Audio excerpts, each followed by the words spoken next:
Hello. How often to inspect cranes? So before starting every operation, every lifting operation, we have to ensure that we do pre-use inspection on cranes and on all the other lifting equipment and accessories to ensure that they are suitable and that they are safe to use for the operations. So, what other inspections involved in lifting operation?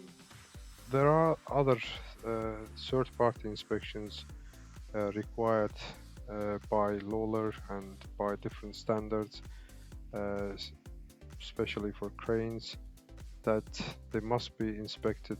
They must be inspected by third party, which we call it SOR examination, inspecting equipment depending on the type, 6 monthly or annually for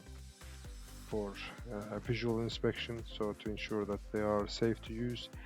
And depending on the situation, and we also use that we do test and thorough examination of these equipment. We have to be careful because depending on every country, there are different legal requirements. Sometimes these tests are every 3 years. Sometimes it's 4 years. But we have to ensure that whatever the legal requirements are, so we do ensure that we check, we test our cranes and thorough examination as per these requirements. So that's it. Thank you and see you on next videos.